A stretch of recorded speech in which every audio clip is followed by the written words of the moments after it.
Good morning. Welcome back to the channel. It's day 5 of the shop edition. Yesterday, the propane company came and strung a new line for the propane tank after we relocated it. So we're going to get that trench refilled. And hopefully we're going to make the template for the truss that's going on the side of the shop. We'll get the skin cut out and hopefully get the truss up today and the rest of the roof framing done.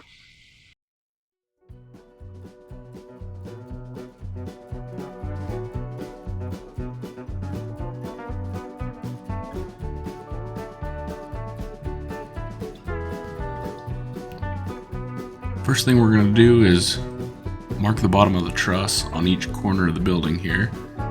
Then we're going to pull a string across, and that's going to give us the location of the lower quarter of the truss. We're going to go across here and use a Sharpie, mark the line all the way across.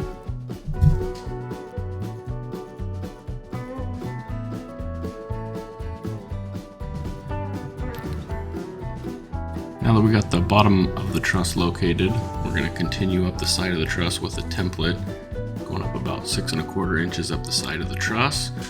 We're going to strip back the corner boards on the side of the shop so we can expose the post that the truss is going to be mounted on.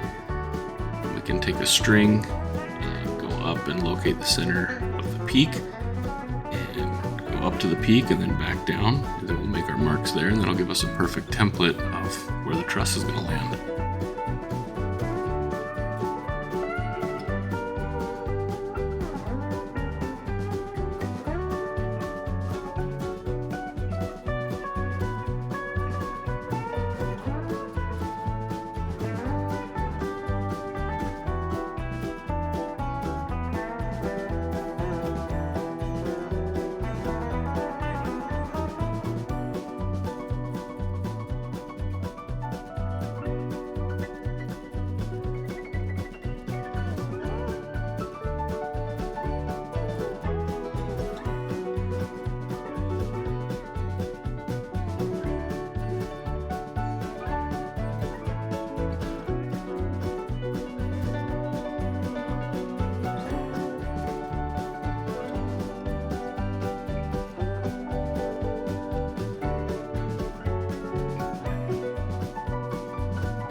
Now that we got the truss marked out completely, I'm going to take a 4½ inch angle grinder and I'm going to go along the marks, and I'm going to cut the metal siding off the building.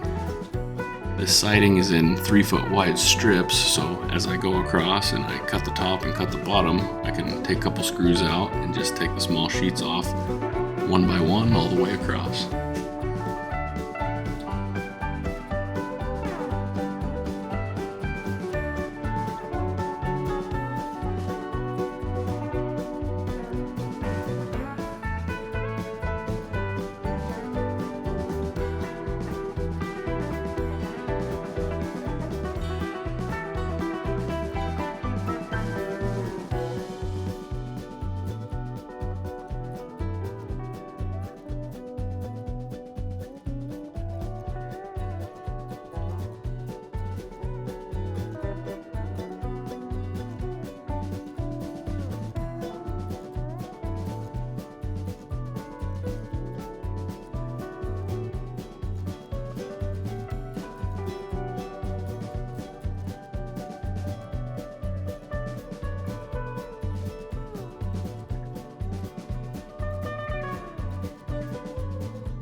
Now that we've got all the siding removed off the building where the truss is going to go, we're going across here and putting a couple blocks. We're screwing some 2x4 blocks in.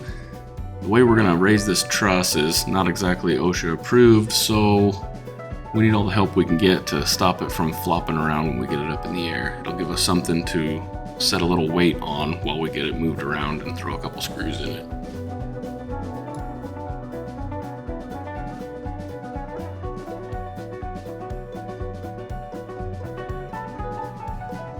And here's the moment of truth. We'll see if this little Genie man lift has enough lead in its pencil to lift this truss up. So far, so good.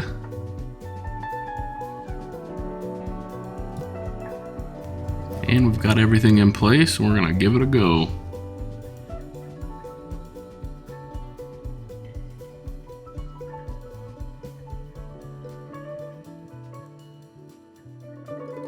After a little bit of fine tuning, I'm just throwing some 3-inch construction screws through the face of the truss.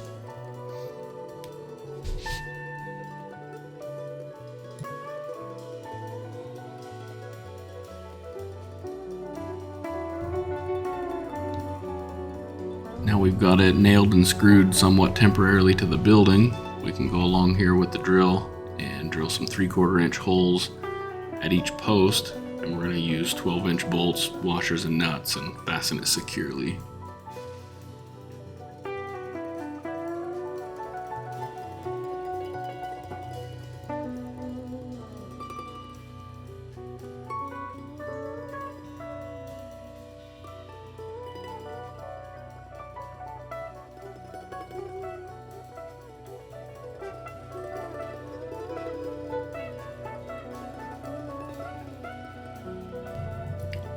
And after we get the last couple bolts in here, we'll be all finished getting the truss mounted. We didn't get quite as much as I had hoped done today. We didn't get to any of the final framing on the roof purlins, but it was a little bit bigger undertaking than I had suspected, getting the siding cut off the shop and getting this truss mounted, but I'm glad we got her done. I haven't been looking forward to this part of it, but it's finished now. Thanks for watching, folks. Don't forget to like the video, subscribe to my channel, and drop a comment below.